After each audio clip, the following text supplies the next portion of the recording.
as from now it's recording, and I put a spotlight on Ginny. And in the meantime, please let me do the small introduction. So with us today is Dr. Ginny Whitelaw. It's not the first time, so if you are in the previous cohorts, you might have already had a chance to experience the talk of Ginny, which took place in May 2003. Yet, because the talk of Ginny was so well received, and Ginny is a scientist herself with PhD in physics, if I remember correctly, and that's what gives her these credentials on one hand to understand so well the scientific background that many of you have, and EFSA as the organization. But at the same time, Ginny is also the founder of the Zen Leadership Institute, which actually I follow the newsletter of very regularly, Ginny. I subscribe to it. And the first talk that Ginny gave to us in May 2003 was about resonant leadership and Zen leadership. This year, as you might have seen the title, it's also linking the topic of leadership, resonant leadership, with emotional intelligence. So it's something which is very much in line with the current cohort pillar. So the third pillar has just started for the current cohort. And for all of you who have followed the previous years, you know that we are actually in the second half of the journey, and this is the moment between emotional intelligence leading without formal authority to go later on to the topics of formal authority. So we thought, we organizers of those talks, that it's a very good moment to invite Ginny to speak from the perspective of leadership and science, and how to use resonance, which is also a physical term, in our leadership. And the only thing before giving the floor to Ginny is that we would invite you to be active throughout the session. And I was checking with Ginny, would she prefer to receive your questions at the end where the Q&A comes? And Ginny was saying, no, everyone can react spontaneously as the questions arise. And then I had this insight, yes, it's about resonance. Ginny wants to invite resonance from the beginning. When you resonate with something, what she's saying, please feel free to unmute yourself to ask the question. You can either put them in the chat or take the floor. That's the invitation, which I understand Ginny is comfortable with. And with this brief introduction, Ginny, I would like to give you the floor. Thank you so much, and welcome cohort 5, 4, 3, 2, and 1 to this online talk. An honor to be with you again, and joining you in this topic of how we can be more resonant as leaders. I asked you, as we gathered, to think about what makes you willing to follow a leader, because that's actually, it's a surprisingly deep question. There's kind of a brainstem decision we're making all the time of, do I want to follow this person? Do I believe in them? Do they hear me? And as I look at your answers in the chat, both sides of that are really coming out, aren't they? So some of you are really pulling on the character qualities that you might look for. Is this person competent? They have a vision. They know where they're going. Part of leadership is creating a future. So if you have no sense of what that is, how can you bring it about? But the other part, and a lot of you are pulling on this because perhaps of the focus on emotional intelligence in this pillar, it's a good thing to focus on, is how they make you feel. How they make you feel. I mean, look at some of the answers. They listen, or they inspire me. They motivate me. So that's the other focus, not just the character focus, but the focus on what we get from that person, what we project to that person, that is such a huge quality of leadership. And that is, as you might imagine, resonance. That is a quality of resonance. Do we click? Does it ring? Or is it deadened? So what are our objectives for the next couple of hours? Where are we going in this? What I would hope for, you could set your own intentions. In fact, I'd encourage you to set your own intentions for what you would like out of this time. And if something comes up, by the way, that you'd really like me to address that you don't hear in these objectives, again, feel free to write it in the chat. We can go where this needs to go. But my objectives coming in were to help you understand what makes your leadership resonate with others so that others want to follow you. If you could get some idea about that, I'd be very happy. That of what makes your leadership resonate so others want to follow you, and make some connections between these components of resonance and emotional intelligence. I mean, emotional intelligence is sometimes taught as a set of capabilities, self-awareness, self-regulation, empathy, influence, some of the very things you wrote about in the chat as being qualities that are important to you in leaders. And they are important. But they are also felt experiences. They are energetic qualities that come from your body. They're not just bulletless, capabilities, like a skill set to develop, not just an external visible behavior. It's a quality from your physical body. You are emanating a signal right now. You're feeding the field right now. What are you feeding it? Do you know? You know? What signal would others get from you right now? Becoming more aware of how we actually have some control over that, or some choice in that, is part of what I'd like you to get a feel for in this talk, and experience how the energy we project changes other people. Did you know you had that power? And this is where we're going to be going into breakouts a couple of times in this session, and it would be really helpful if you are able to find your camera to be on camera for the breakout so you can see your partners. We've got about a half and a half on the screen right now. If you can't come on camera, you can't come on camera. But if you are able to, especially for the breakouts, which are not being recorded, so we don't actually care if you're in your pajamas or what, but whatever you are, if you could come on camera during the breakouts, that would be really helpful. But I wanted you to give a sense of it. Even on Zoom, it's possible to experience energy. And I'd like you to get a sense of that in some of our sessions. I'd like you to get a sense of how to develop deeper empathy physically through your own body, and learn a 4-step model for how to influence people. Influence, that final pillar, part of social skills, of emotional intelligence. But again, let me ask you to just reflect on this for a moment. When you think about somebody who influences you, what persuades you to go along with their idea? Just feel that when you feel really motivated to go along with someone's idea, what persuades you? Can you feel into what that is for yourself? If you've got an answer, please write it in the chat. Write it in the chat. What persuades you to go along with someone's identity? So for some of us, it has to be logical and benefit. Who has to benefit?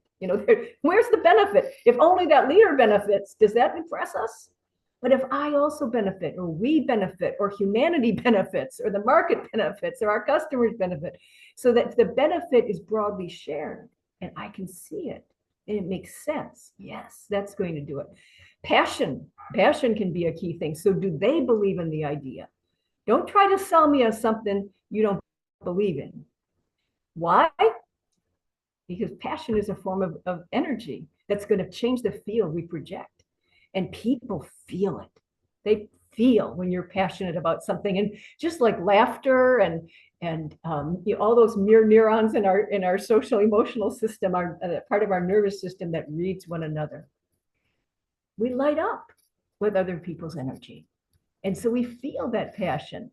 And so enthusiasm. And if there's some joy and happiness in it, great, those are good signs. If there's some joy in it, it feels like drudgery, it feels less like pushing a rock up a huge mountain. Sometimes even really joyful projects have hard parts to it, don't get me wrong. And when there's a kind of joy in the work itself, that's often a real signal, as we know from the research in positive psychology, of a situation that's so challenging, but also we're so ready for, that we can go into a kind of a flow state together. That's a wonderful positive experience. So that can be super motivating. The feeling that my contribution is an added value. So again, the role of how we get pulled into an idea by what we can offer to it, by how it benefits us and how we benefit it, becomes key in whether we're persuaded. And I just invite you to kind of keep these things in mind as we go through them, because they are all examples of when there's a kind of click between the self and the other, between the leader and the follower, between what the idea presented and the idea's uptake. When there's a kind of, when the bell rings and there's a kind of connection there. So I've mentioned bell ringing a couple of times, and you'll see, you'll see that I actually have a bell here. I actually have a bell here that, let me just come on original sound for a moment. Can you hear this bell if I ring it? You hear it? Give me a thumbs up. Yep. Okay. Very well. Yeah. Okay. You hear that bell. So this is an example of resonance, right? This bell is designed to amplify a signal. With the tiniest strike, that signal can be amplified and makes a sound, a clear sound to the world. We are also resonant instruments. We are also resonant instruments, and sometimes we are as clear as a bell, and sometimes we're stuffed full of difficulties, of troubles, of tension, of trauma, of all the issues of our life, of all of our preoccupation, of all the ways that we get pulled into not being present. Opportunity strikes and our sound is deadened. Our sound is deadened by all the inner tension, inner confusion. We kind of clog the system. So part of why I want to draw your attention to where you have power to change your own resonance is this is the inner work. This is the work to clear out some of that stuff, to clear out, and and you can take this work in all different directions. You heard in the introduction that I also teach meditation and run an institute for how Zen meditation influences leadership when you put those together. So you can take this as far as it goes. But even if you aren't interested in meditation, there's much you can do in cultivating your emotional intelligence that has to do with being self-aware of your triggers, so they don't trip you up unawares. Being aware of others, being aware, with cultivating empathy so that you can feel other people, and then cultivating the social skills that increasingly start opening you up, until your leadership signal, when opportunity strikes, is you at full strength.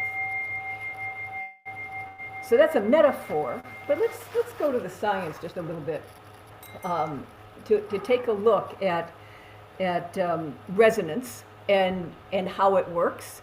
For some of you who maybe heard me talk a couple years ago, this may be a bit of review. For some of you, it may be brand new, but I'm going to share just a few slides with you, as sometimes a picture, is worth many words. And let me ask, are you seeing that screen? You seeing that? Yep. Yes. Give me a thumbs up. All right. Good. So you hear me talking about energy. You heard that physics was my first science love. And then I got very interested in biophysics as well, the energy of the human being. So what do we mean by energy? What do we mean by energy? Well, a very simple definition could be that if it's not solid, and it's not liquid, and it's not gas, which are the forms of matter, it's some form of energy.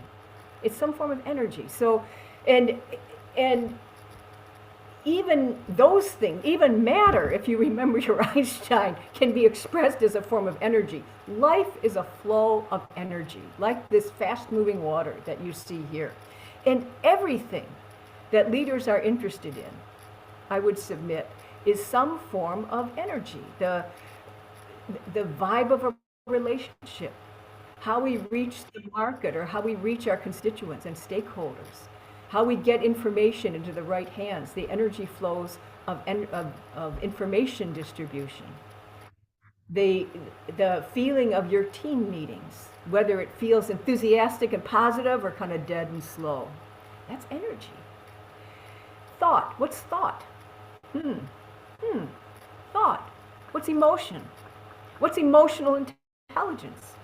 What's passion?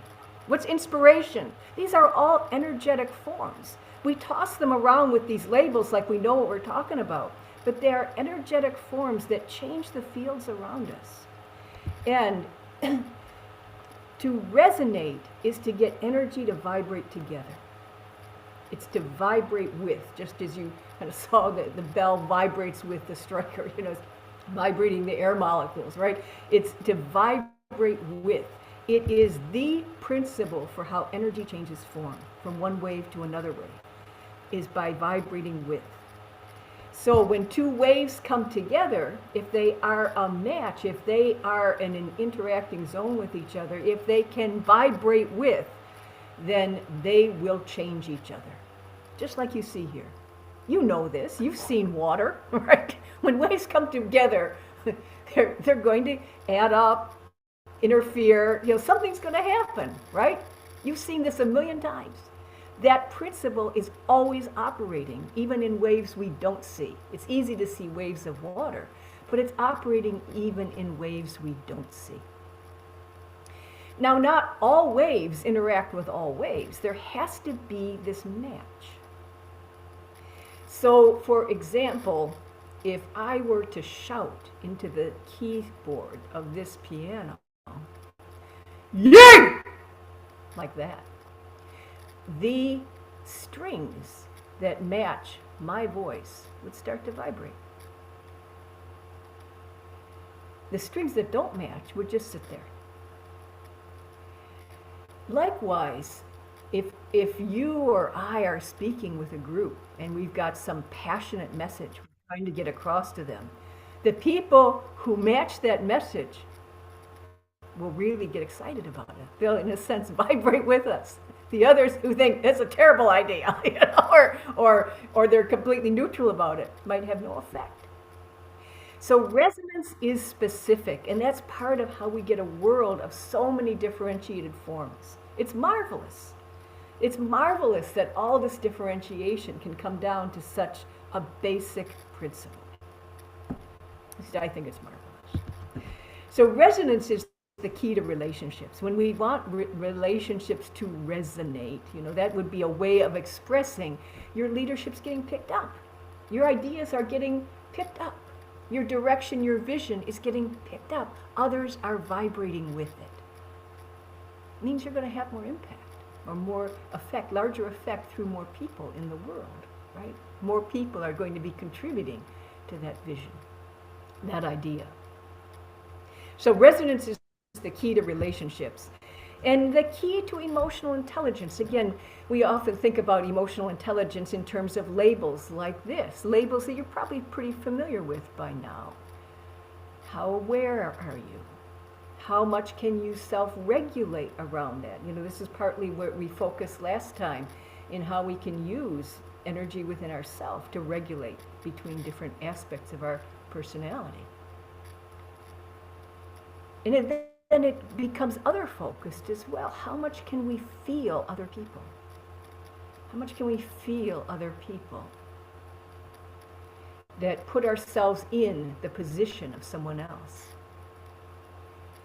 as a precursor to how much we can get them moving with us? If we can't resonate with someone, how are we going to influence them? If we can't connect with them at a match level, right? how are we going to put our idea in their interest, or an idea that will motivate or stir them? So that's why empathy is somewhat of a precursor to social skills like leading without authority or influencing without formal authority, which, by the way, I think we're always doing. Even when we have formal authority, it's never, it's good enough for compliant level effort. I'll do this because you told me and you're my boss. But never for that something special, that extra passion and creativity, that special sauce that comes out when people are truly resonating with your idea. So for me, in my world, and I run a largely volunteer organization, right? It's always without authority. All leadership is without authority. I'm not going to tell people what to do, but if they can see what I see, they're going to want to do it. They're going to want to do it with me. That's the feeling. So this resonance, getting people moving with us, is key to emotional intelligence. Now, there's a science behind this as well. And a science that's been understood over the last 20 years, 25, 30 years, as we've had better things like MRI imaging and putting on EEG caps and being able to look at your brain waves and my brain waves when we're telling a story to each other, or when we're clicking with each other versus not clicking with each other. And what we've learned from that research is that when there is resonance, when you're, for example, telling a story, and I am so right there with you, my mind, my brain, I want to say brain, is making a map of what's going on in your brain. And our wavelengths, our EEGs are starting to sync up. And there might be some other spurious patterns, but more and more of our brains are starting to sync up and get literally on the same wavelength. That's not just a metaphor. It's not just a metaphor. We also will, if we're not following along with each other's stories, for example, you're telling something and I'm off in left field, there's no synchrony at all. I'm not making a map and I'm not paying attention and we're not syncing up. So both conditions have been studied in the research, and what we have metaphorically talked about for many decades is getting on the same wavelength is actually showing up. It's actually showing up. And it's not just in our brain waves, it's also in how we make maps in our somatosensory cortex, how we get a feel for each other, so that we can mirror each other, we can move together. So, how do we, it goes further. It goes further. I mentioned earlier that you're feeding the field something. You're radiating something into the room around you right now. I don't know how many of you are in a room by yourself right now, or if you're in a room with other people, or you're in a building that has a bunch of other people in it. But for the last 4 years, a lot of us have found that we end up working from home offices, or at least that's very common in my part of the world. And so we often don't think about this quality of how we're feeding the field, because we're often by ourselves, right? And yet even by ourselves on the Zoom screen, we are affecting one another. We are affecting one another. Our emotions change heart rhythms, especially heart rate variability, which changes the signal we project into the field. Not just the magnitude of it, but its coherence. By coherence, you can kind of get a feel for it with this little graph between what frustration looks like versus a shift to appreciation. That one's kind of jagged and all over the place, a lot of dissonance, a lot of uncoordinated movement, versus a shift where things start working together, right? Things start working together. That signal is a felt sense of a person. So when you're in a room with somebody who's all frustrated, if you're a sensitive human being, you can pick up on it. Yeah, you seem pretty frustrated. Versus if somebody has shifted into this coherence, that feels different. It changes our resonance. And the heart is particularly interesting this way, because the heart it's pumping iron, which is, which generates an electromagnetic field around us. And when it's doing it healthy and well, the field we project is much bigger, measurably larger. It changes the field around us.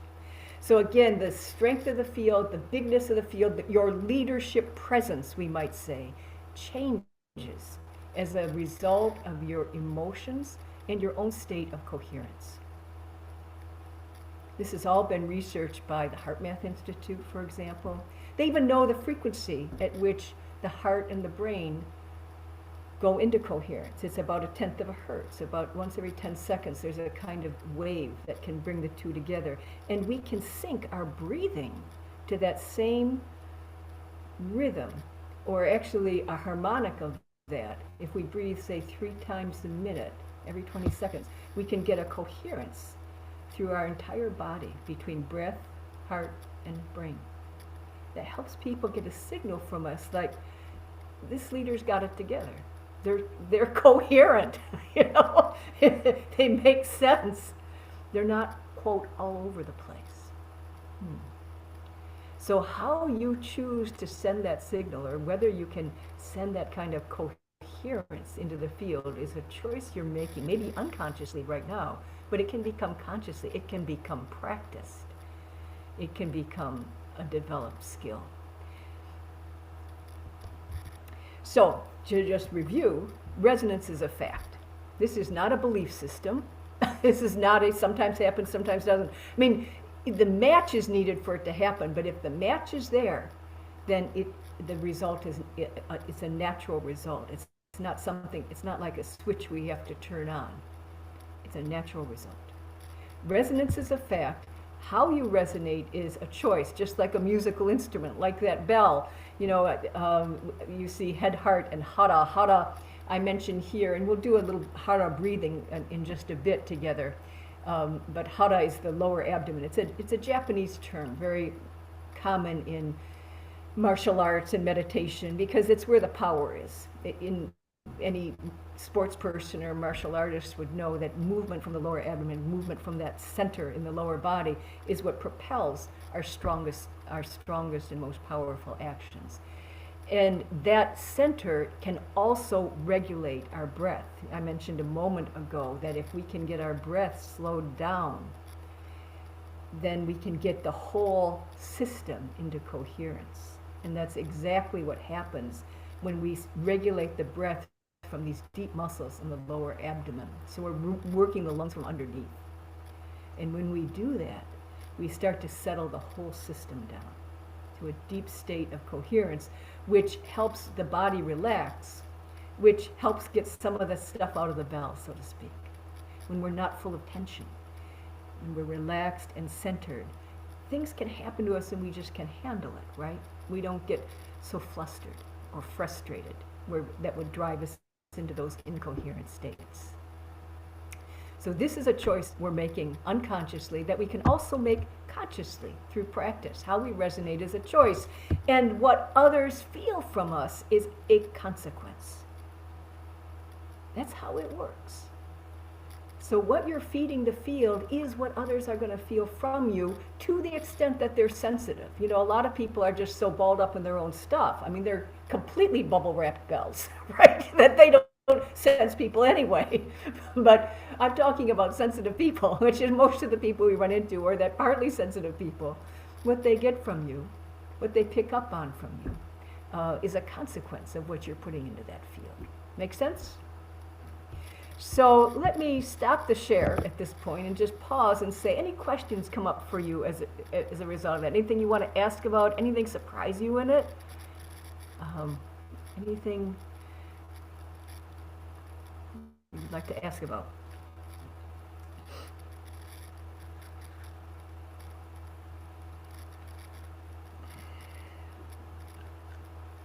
So, no, seems like no questions. So either it was clear as a bell, or I've lost you completely.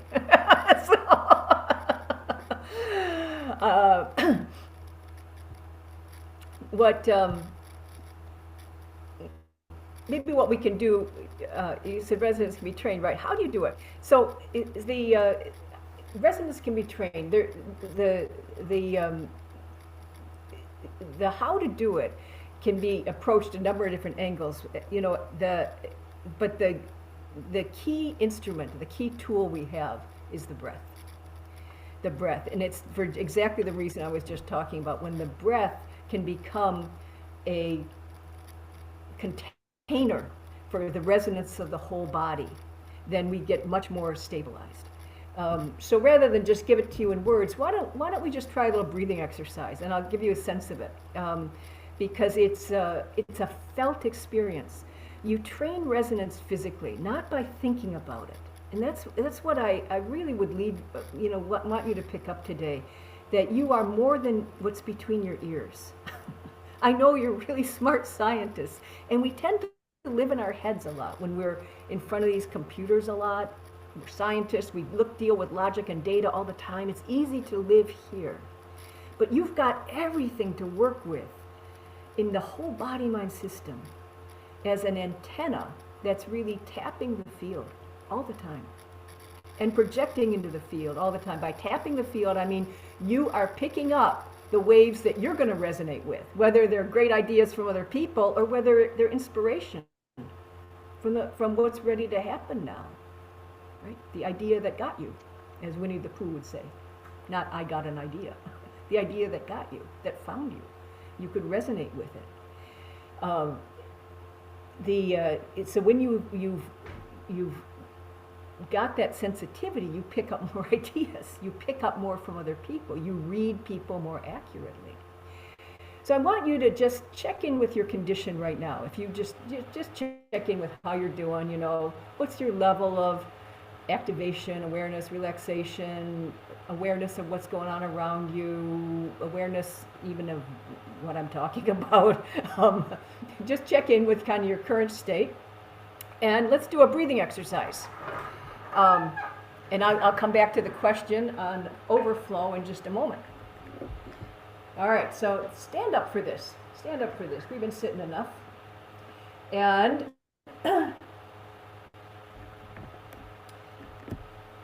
let's see. And I invite you to have enough room where you can bring your arms out to the sides. Perfect. For those of you on camera, you got this so right. You are in a great place. Those of you who aren't on camera, you're going to have to trust your room can accommodate this somehow. I want you to feel your feet in the earth. Feel your feet. We often don't think about that, but I'd like you to feel your feet just relax onto the earth. You can kick off your shoes if you like. You can sometimes get a better feel that way. And soften your knees. You don't have to bend them, but just soften the knees so they're not locked. Good. Well, you're taking a breath. And we're going to use our hands to just drift the hands up to the solar plexus, palms up. You don't have to raise your shoulders, just the hands. And then turn them over and exhale down, as if we were kind of like a French coffee press. We're just we're pressing, we're just letting that exhale go down, right through our legs, through our big toes, right back into the earth. Sort of recycling it down. Try it again. Breathe in. Plug in your toes. By plug in, I mean extend your toes into the earth and let them guide your breath down through your hara, the lower abdomen, through your legs, through your toes, back into the earth. Like a rain gutter would connect down to the earth. Again, plug in your toes.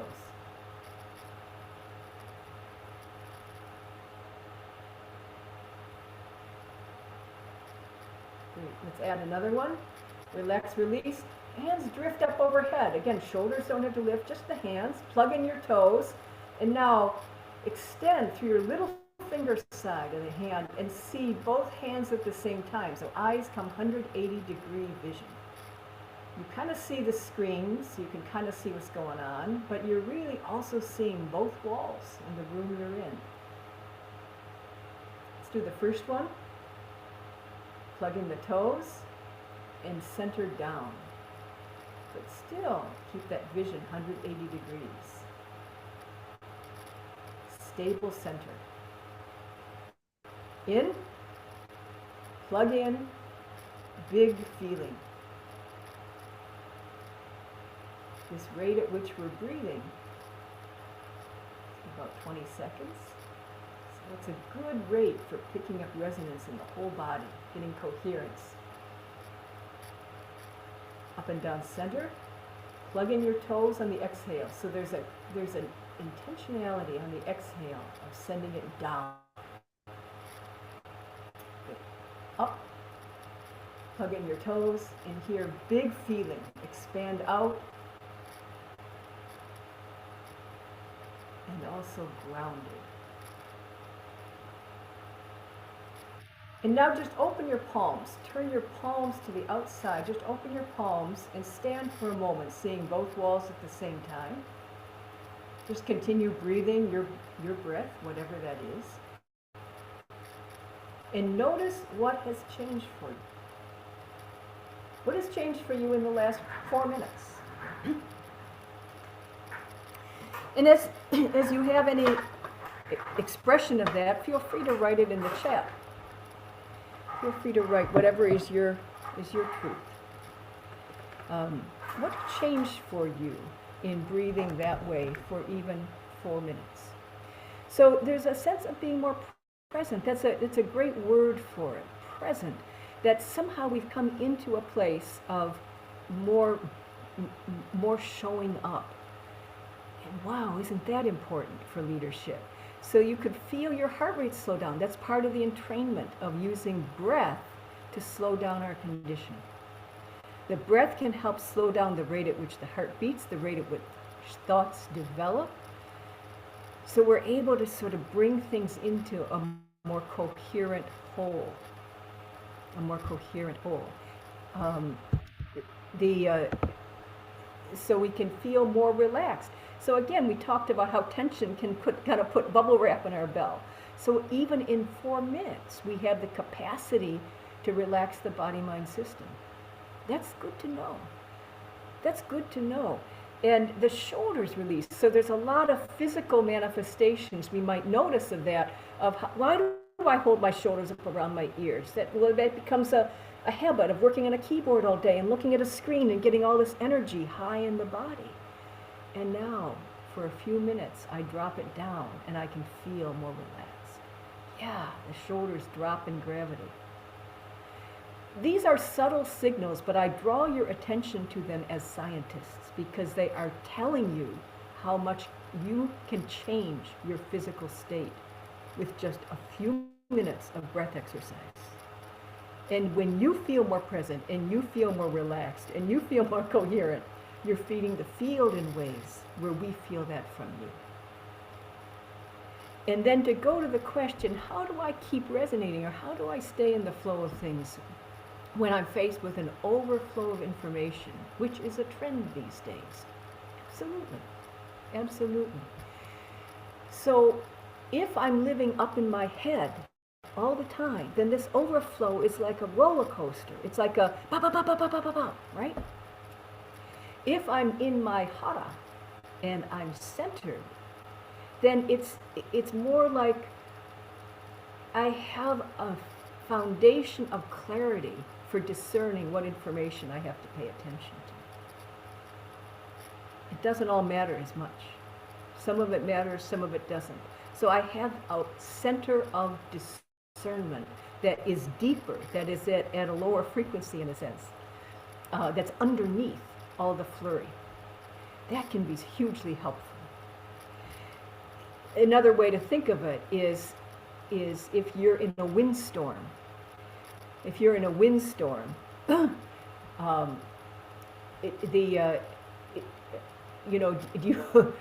you want to be on a bicycle, blown around by the wind, or do you want to be in a tank? You want to be grounded. What's going to be able to handle a windstorm better? So when we improve the body's condition for handling the flurry happens and we can be in a mess without getting messed up. That's in fact what a lot of martial art training is about. Is really how can you handle increasingly stressful situations and still be present and still be centered. We control that about ourselves through our training, through our daily practices. Even the simple breathing exercise we did, I start every day with those. It's a part of my morning routine. It's so there's a tip, there's a hint. When we have these kind of rituals in our day, then we have ways of dealing with the overload. I understand that artificial intelligence and AI and digitalization are going to be part of what this PLP looks at, and one of the pillars you'll be looking at. You know, we live in a time when we aren't going to be able to absorb more information than ChatGPT. If it's about absorbing information, use an AI assist, use an AI companion. Our job as leaders is to figure out what matters for bringing a future into the present that we actually want to see. That's our job. It's not to be, just data whizzes. Computers are going to do that better than we are. But when we can use all that information and sense what future we can bring into the present, and we live in the present, that is where we're going to add our human value, right? That's where we'll add our human value. I see someone's in a privacy booth. Is doing gymnastics in a telephone cabinet. That's right. Even the surrounding environment introduces constraints. It does indeed. It does indeed. And so that it really opens us, to Mario's point, into another practice where wouldn't it be good to get outside to do these exercises in the morning? 5 minutes of breathing exercise out in nature where we can expand into all directions, where we can feel what's going on. Because our environments can constrain us. And again, our environments, which, I work on a computer every day too, like many of you do. And I'm very intentional about getting outside every day. I'm very intentional about opening up the senses and feeling life and feeling nature so that I don't get locked into just living in my head. Because I've learned it's just what you put in the chat. It's important for my presence. It's important for what I have to offer people. And the last thing I want to do is spray frustration around the world. Why would I want to do that? So, or grievance, There's a lot of people making a lot of noise, spreading anger and rage and grievance around the world because they can make money at it. That's not my life. Maybe that's not your life either. So let's go into a breakout room, and I'm going to ask Katarzyna to set these up. We'll have maybe three people in the room, and there might, and some of you are again on camera, which is wonderful. I wish all of you could be, because I have a very specific instruction for this one, but it's only really going to work. It might work if you're not on camera. I've never actually tried it, but I'll be interested in your experience. I'm going to give you the instructions, and then we're going to go into breakouts. These breakouts are not recorded or anything, so don't worry about that. You'll be in your own private booth for this part. But here are the directions. Here are the directions. What I'd like you to do is have an experience of how you can project energy to another person and how they can receive it. I want you to have an experience of what others feel from you being a consequence of how you project your energy. And so you might want to take a note of this because you're going into a breakout. When you get into your breakout, you can decide who's going to project first, and then the other people will receive. Okay? And swap roles. So in the first round, for 15 seconds, so someone's got to keep time, 15 seconds, I want you to do one thing, and that is beam unconditional positive regard toward the other two boxes on your screen. Whether it's a name or a face, unconditional positive regard. 15 seconds. No words. Unconditional positive regard, beaming that feeling. And then swap roles. One of the other people, 15 seconds toward you. I don't think I get what I have to do. So what does it mean, Gabriel, to say unconditional positive regard? So I'm with you on a screen right now. For 15 seconds, I'm going to look at you, feel you, take you in, as if you are the most remarkable person in the world. Not even as if. just seeing you as the most remarkable person in the world. And that unconditional positive regard. By unconditional, it means I'm not judging you. I'm just sending you positive energy, love, fondness, respect. 15 seconds in total silence. So no words. This is going to be pure energy. See if you can do it. 15 seconds. So we need to know who we have in the front, so what they really are. So we need to look at who we have. So it's useful if they're on camera, but even if they're not on camera, even if it's just a name in a box, I'm going to look at that name and project the best feeling I can toward them. The best feeling I can. Now, 15 seconds, swap roles, 15 seconds, swap roles, 15 seconds, swap roles. So you have the experience of receiving and attempting to try it. On screens is not that easy. It is easier in person, and yet it also works even on Zoom. That's what has really shocked us as we've moved our leadership programs on Zoom, is how much is communicated even across this medium. So what I then invite you to do after each person's had the experience of sending and receiving, and if there's two others in the room, send it to both. Okay, spread it around, send it to both. Is I want you to debrief anything you felt in receiving or anything you felt or noticed in giving. And just debrief with your two partners for just a couple minutes. We're going to take about 10 minutes total for this. So it's not a super long exercise. 15 seconds of silence where you beam. I can't do this at my desk in open space. Maybe, maybe not. Maybe, maybe not. You'd like to be in a phone cabin, okay? So if you need to reposition yourself, feel free to do that. 15 seconds to send, and then 15 seconds receive, swap, until you've had both roles. And then just talk to each other. We can just say thank you and just say, what did you notice, if anything? If anything. And then we're going to come back and talk about this. I'll give you some more of the science once we get back, but I don't want to lead the jury any further than that. So what I invite you to do is run the experiment. Run the experiment with an open mind, an open heart, and just see what happens. So I created the breakout rooms of 2 and 3. I'm going to open I was trying to mix up people across the years. Yes, there will be, you will be given a notice of 30 seconds before the breakout rooms close. So I'm opening the breakout rooms now, unless there are any questions before you go. So run the experiment, debrief it briefly with each other, and say thank you after the 3 rounds or 2 rounds are over. And then what you noticed in giving, what you noticed in receiving, and then come on back. Okay. So I'm opening the breakout rooms now.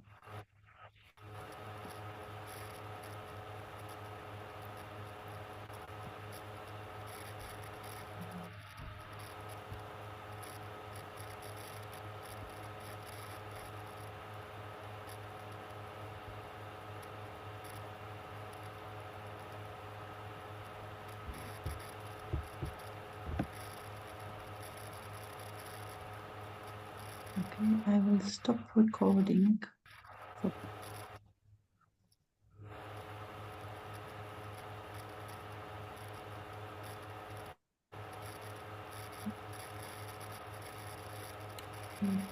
So some of you are still coming back. Oh, welcome back, friends. Yeah. Ginny, may I ask that you remove the background noise, because there is a little bit. You were doing something with the bell, and you were removing. Like, let me put the original sound. I understood that. How is that? Is that better? Yes, because there was like it's like a little fan that is going on. I think from my perspective now it's much better. Thank you. I so appreciate you mentioning that. I forgot to turn that back off. I know it adds a little bit of interference. So, I got to do this exercise too. I'll report on my findings in a moment, but I'm so curious about your findings. I know you get in the room and you go like, what were you supposed to do? And is this nuts or what? But what happened? What I'm curious about is right in the chat, what did you notice about giving? What did you notice about receiving? First, what did you notice about giving?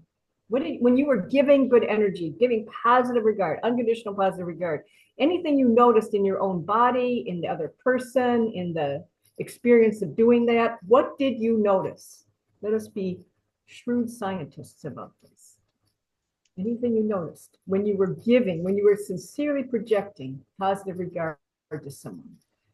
So there's an energy, it energizes yourself, so that focusing of intention has an effect in our own body. Absolutely. Absolutely. What else did you notice? And there was a relaxation in it. Good. So when we start projecting our energy out towards something, there's a kind of relaxed alignment or flow that becomes possible as opposed to bottling it up inside. So there was a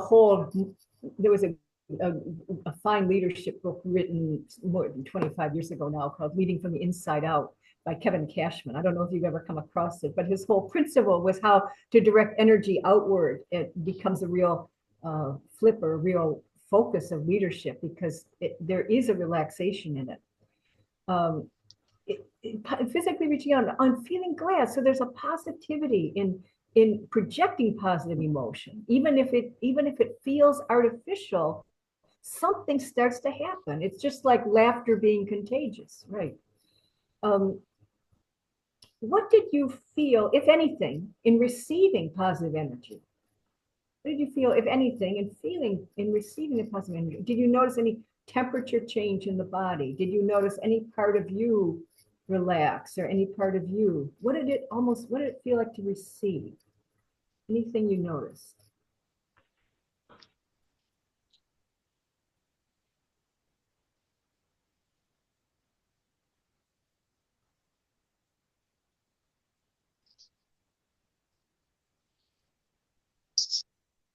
You know, one of the observations we made in our room was, it was difficult. I missed eye contact. It's hard the more mediated communication is, the more the energetic signal is weaker. You have to be more attuned to pick things up. That's absolutely true. This is easier to do in person, easier to do on camera than off camera. So, but being read or being heard or being listened to. And I would just invite you to remember back to some of those comments you put in the chat right at the beginning about how being listened to was one of those key things you look for in leadership, right? And being willing to follow someone. So when we feel heard, when we feel seen, when we feel, right, something can shift in us. Even in mediated communication, like on a Zoom call. I'll just share with you an experiment that motivated this little exercise, and it was done again with the HeartMath people. They were in an auditorium. They were an auditorium of people, and so that was live. It was a little easier than the experiment I asked you to run. But what they did is the people in the very front row of the auditorium had EEG caps on. So the picture and their brain waves are being measured. What's happening in their brain is being measured.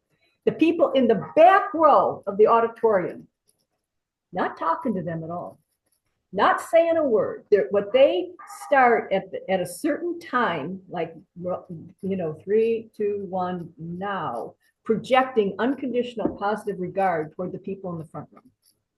People in the back row don't even see them. There is no eye contact. There is no talk. There is no let's agree on the program objectives. Unconditional positive regard from the back of an auditorium to the front, and their brainwaves changed. They went into a much more positive appreciation pattern of appreciation, feeling appreciated, feeling greater coherence. So it was striking to me in reading this work how the power we have to affect the relationship by how we bring our own intention into it. The negative energy is also contagious. It absolutely is. And unfortunately, our nervous systems are tuned to respond about 3 times more dramatically to negative feedback or negative signals than to positive ones. So we have a hair trigger for negativity, and that's why it's such powerful political language and social media language. That's why it's clickbait, right? Don't be fooled by it. It's much easier to drag people down than lift people up. And unfortunately, there's a lot of quasi leaders in the world doing that. I say quasi because it's not true leadership. Leadership is lifting people, bringing out the best in human performance and possibility, advancing human consciousness. That to me is true leadership. It's not, you know, kicking people down to anger and rage. Anyone could do that. Let me ask you this question, and you can just reflect on it or feel free to write in the chat if you have an answer. But it was an experience Gabriel and I had in this room. Do you feel you know this person better? Could you have a better conversation with them now? Do you feel something like has passed between you? Let's feel that for a moment. Because if there was a lot of sincerity in even making the attempt at this exercise, and it's often that something, you know, a foundation can be built. We're going to be going back into breakouts for a more traditional exercise in just a little bit. And we'll put you in the same groups again so you can build on that relationship.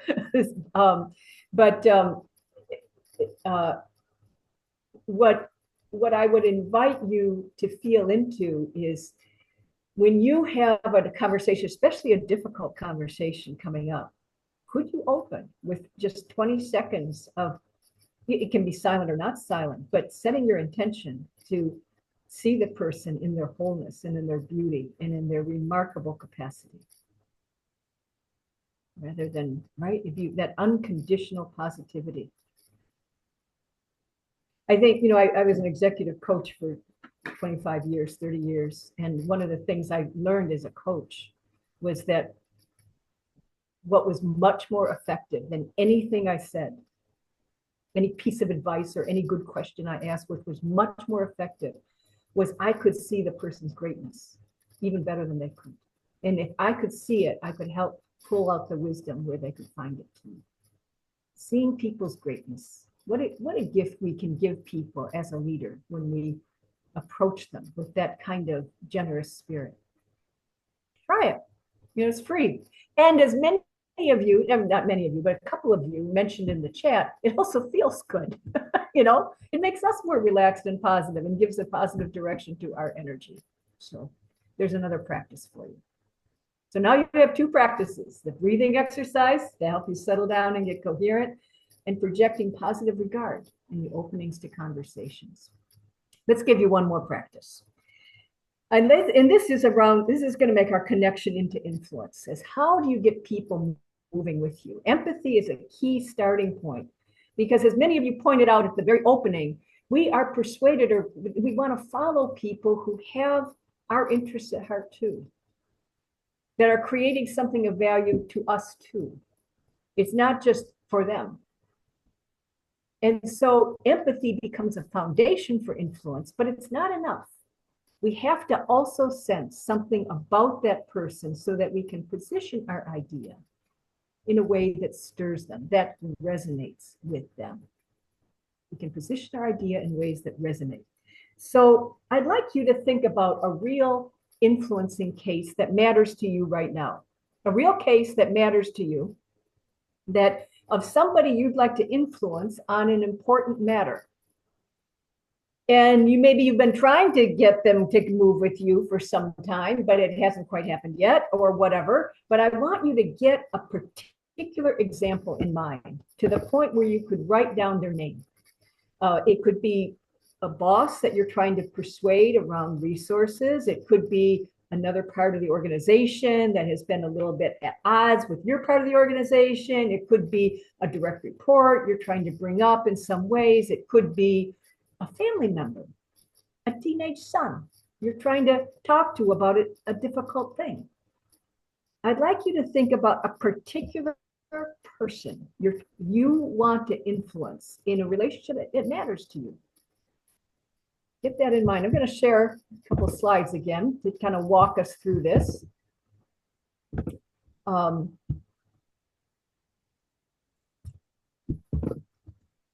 it's going to start with writing their name. Make sure you're focused on an individual. We don't want, the finance group. No, we want a person. Okay. And when you've gotten their name written down, just give me a thumbs up or something where I can see you're kind of ready for the next step.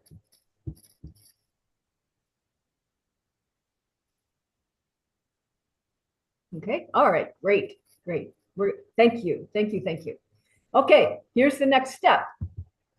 What do you want from this person? I'd like you to write down, what do you want from them? What do you really want? What do you need, actually? Might be a better question, but what are you trying to get from them? What do you want to do or offer? What do you need? Write it down.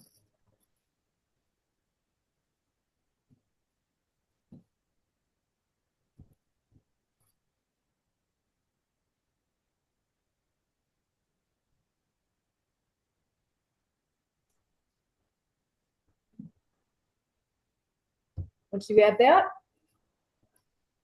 jot down, what have you tried so far?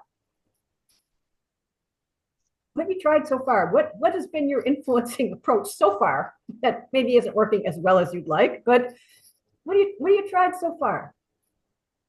Where are you in this story?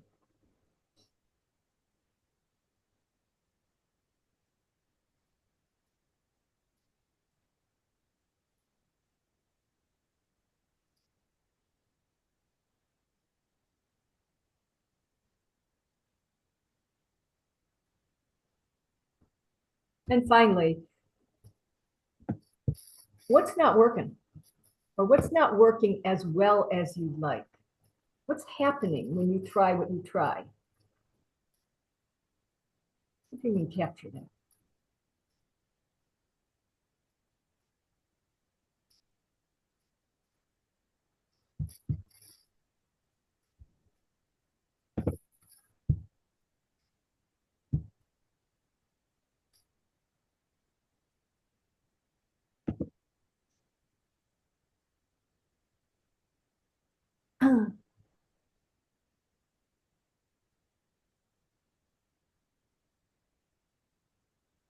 You have those 4 things. Give me a thumbs up if you've gotten through those 4 questions.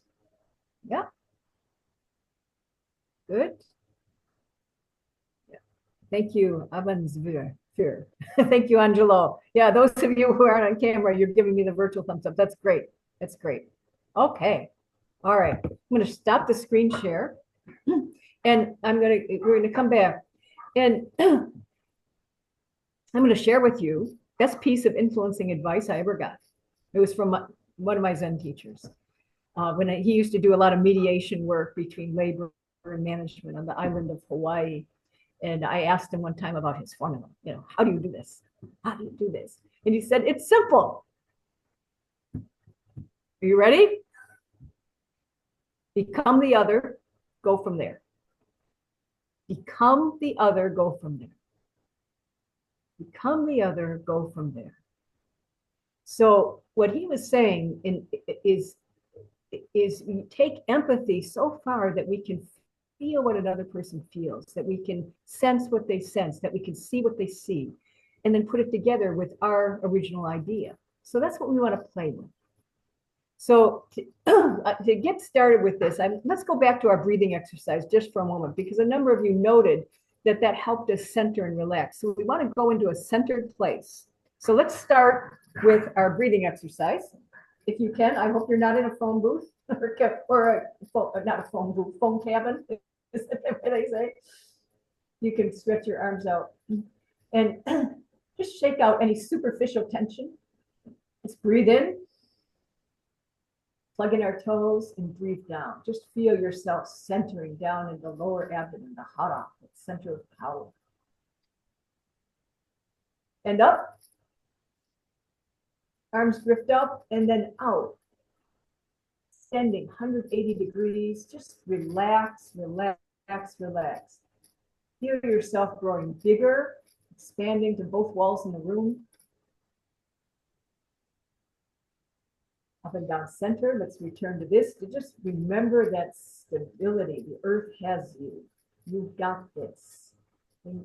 Big toes into the earth. Relax, release. Plug in. Big feeling. Extend, expand.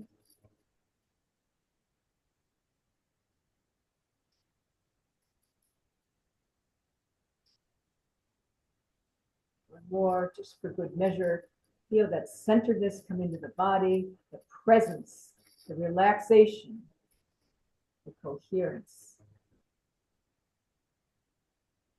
Feel your arms drift up and expand 180 degrees. Now, open your palms.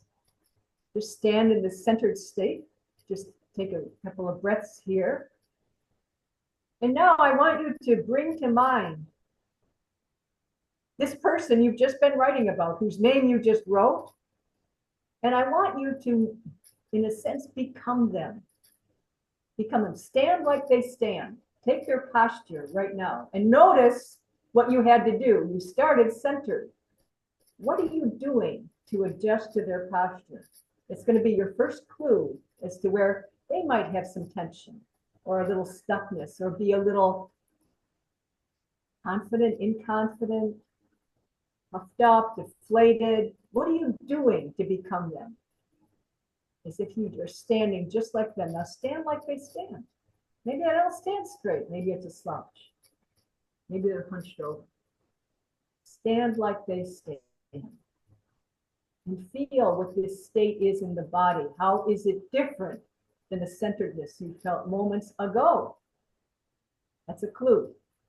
That's data.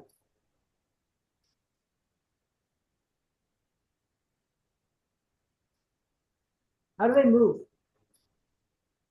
Are they jittery and fast? Are they slow and lethargic? Are they in between? Are they stable and centered? Are they frustrated and all over the place? Make a few movements or gestures the way they move. Take a few steps the way they walk. Become them in your own body, near what you see from them. Feel their state.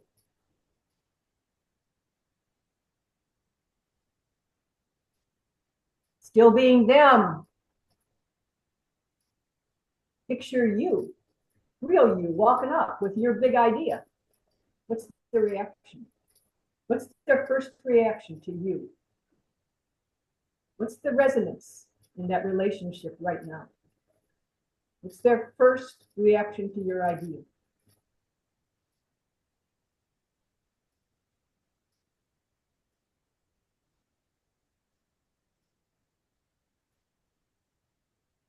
What would make them care about your idea? What would make this idea good for them?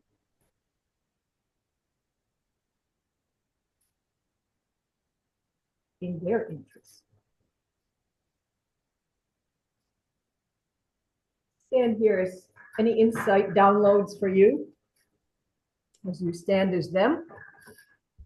When you're ready, I want to come back and just do a bit more writing.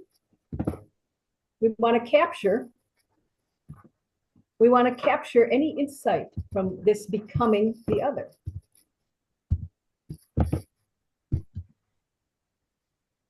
So we centered ourselves in hara breathing. And then become the other. What did you learn by standing as them? What does their posture tell you? Jot down any insights you had from that. The body keeps the score. As trauma therapists remind us.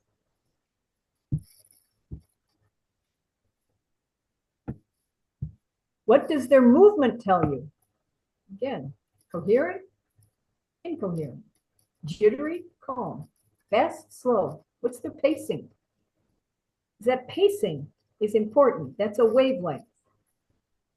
And you're going to have to figure out how to match that wavelength. You want to get some resonance. Or play a harmonic of that wavelength.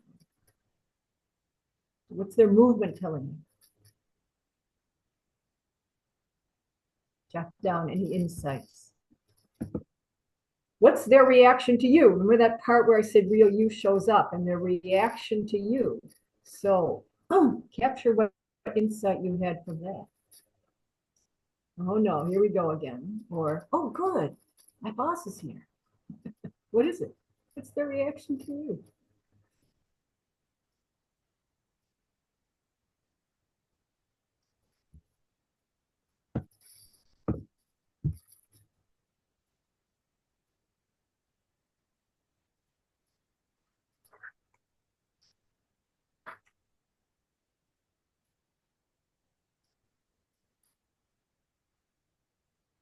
And finally, still being them, what's in their interest? What's in their interest?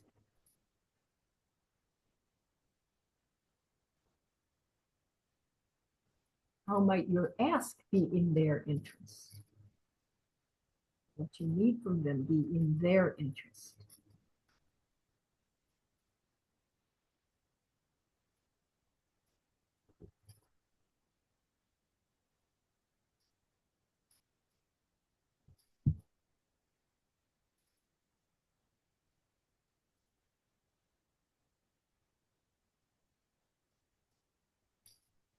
Now in the final step, in step 4, we want to compare notes. Look at what you wrote at the beginning of what's not working or what you've tried. Look at what you wrote at the end. How is this idea in their interest? What new insight do you have? What might you try in terms of approaching this person? How might you go from knowing where they're coming from to how your idea is in their interest? What will you try?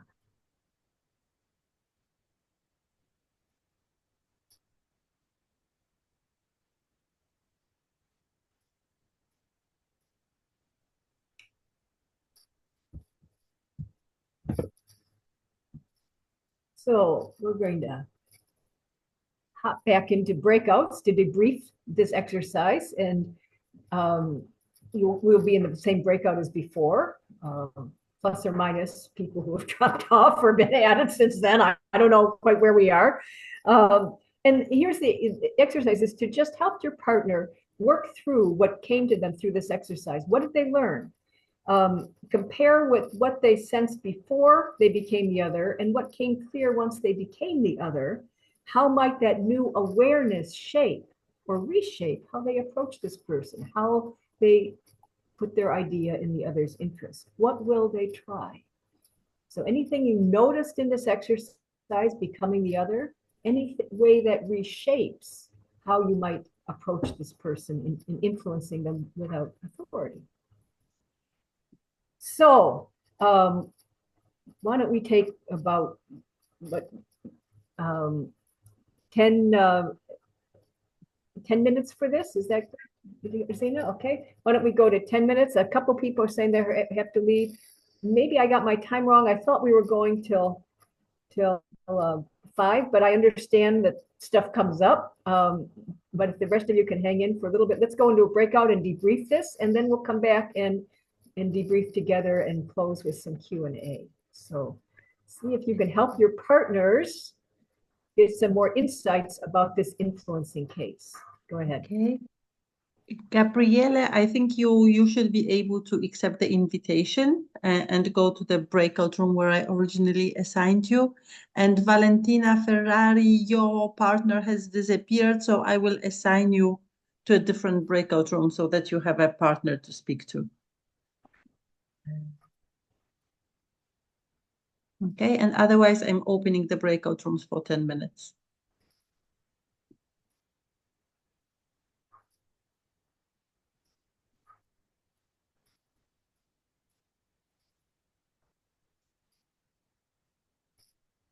it looks like room 2 and 3 could be joined. Okay, Elsa and Andrea. Andrea, you need to accept the invitation. Yeah. Okay.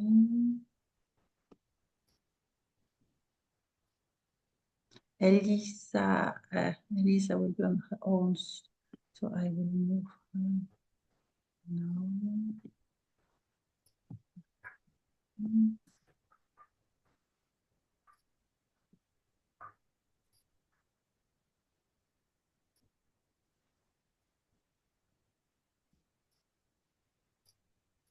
Oh, there they go. Okay.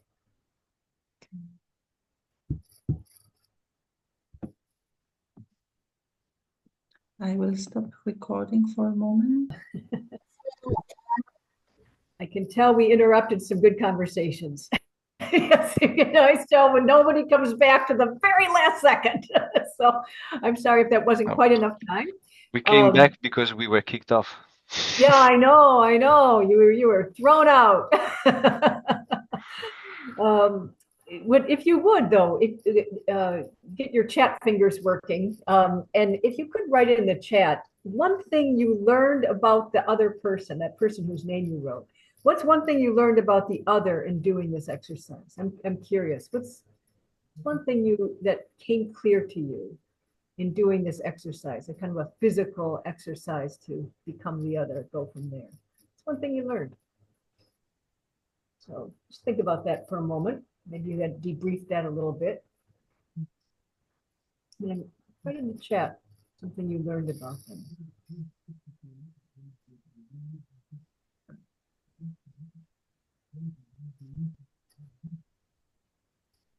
Yeah, so we might feel that we have things in common. Oh, it's wonderful. Having things in common is a great place to build resonance, right?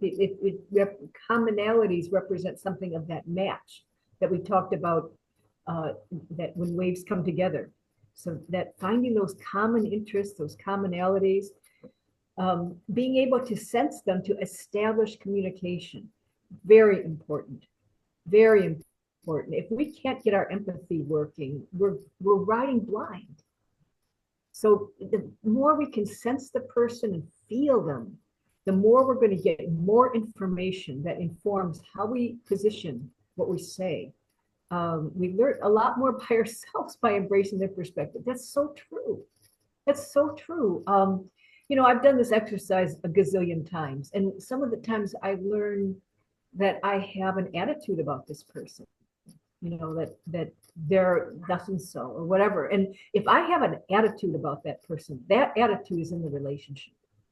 That energy is going to show up. So what do I have to clean out in myself to be clear and approach them for their greatness, not for some negative opinion I have about them? A lot of energy is needed to start this movement. Mario, that is so true. And it's such a great insight. It takes energy to become the other and to let go of our perspective, because we're so used to being ourselves that we don't realize how we can lock in to something too small. But when we expand, that's part of why I had you keep expanding to the vision, because vision can help lead the whole nervous system to a state of expansion where it's easy for us to imagine becoming another. It may just be a work of head kind of imagination, but the more the body can start to get into it, the more we get a lot more information. If we are willing to expend our energy in that effort, that positive intention shows up in the relationship. I cared enough about this conversation that I really wanted to understand your perspective. Even if I don't say that, it's present. It's present. Thank you for sharing the learnings that you took from this, and thank you for engaging it with good hearts and minds and good scientific inquiry. It is a bit of an experiment, and we don't often experiment with our whole body. We often think of data as being something that's between our ears. But when you use your whole body as a resonant instrument for leadership, it becomes much more possible to embody emotional intelligence, not just treat it like 4 bullet lists, capabilities I should develop in the PLP program. Rather, it becomes your truth.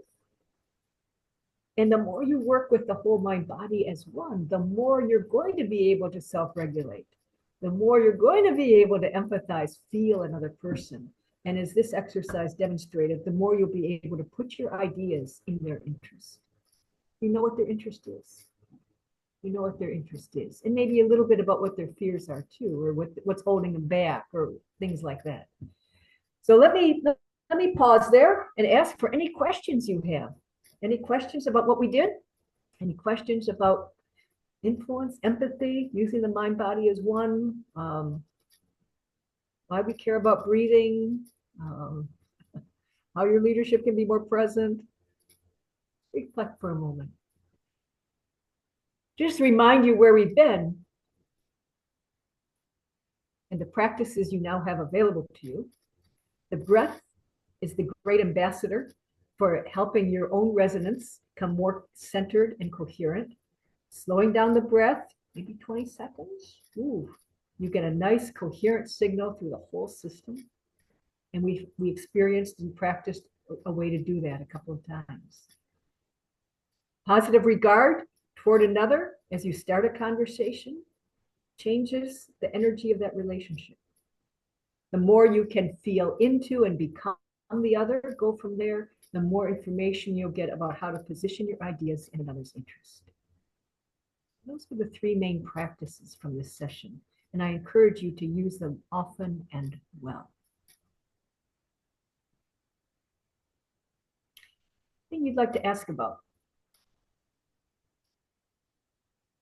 Any doubts you have? Any doubts you have?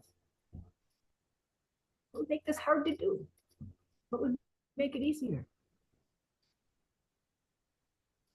That's fine, Gabriel. It was great projecting positive regard with you. Sorry. Somehow, sorry. That's fine. And I know we're getting time that we all have to dash, but I just want to check if you had any questions. I'm happy to answer them. Otherwise, what I would leave you with is the joy of really playing with these practices. As some of you experienced, when you put out positive regard, you also feel good. So be joyful. It's a good litmus test for when your leadership is moving in the right direction. And the more you can feel into what others care about, the more your ideas will take root in them, because you took the effort to listen, to feel. Thank you. Thank you so much, Ginny. As you all know, I will share with you the presentation that Ginny prepared, so that also you have a chance simply to go through the ideas again and remind yourself of those three basic practices. And I will share the recording so that all the 100 people who were invited but didn't have a chance to be present can watch it. Still, your presence was important. It's also the energy that you bring into the room that makes Ginny have someone to talk to and to bounce from. So thank you so much for choosing to be here with us, and in a way probably reviewing the ideas which were not completely new to you, because in the PLP we speak a lot about the head-heart body connection. We don't speak that much about Hara, but I understand that you can relate that it's really the power center in the body, in the lower abdominal. So thank you, Ginny, to reinforce the message that we probably, I hope, are passing throughout the personal leadership program journey about the importance of being the leader, not only from the head, but also connecting to the heart and then to our bodies. During the trainings, we have a chance to use the body and the emotions also in the training room, which is obviously easier than online. But thank you for joining us. I know that you are in a different time zone, so at your place it's, as I understand, 11 a.m., whereas we are finishing here at 5 p.m. Central European time. So thank you to you, and thank you to all of you present. And if you want to unmute yourself and say thank you or bye to Ginny in the language of your choice, please do that so that Ginny has a chance to hear your voices. Grazie. Ciao Ginny, Grazie, grazie. Ginny, grazie. Obrigada, Ginny. Grazie. And a lot of grazie, as you see. So, indeed, Italian.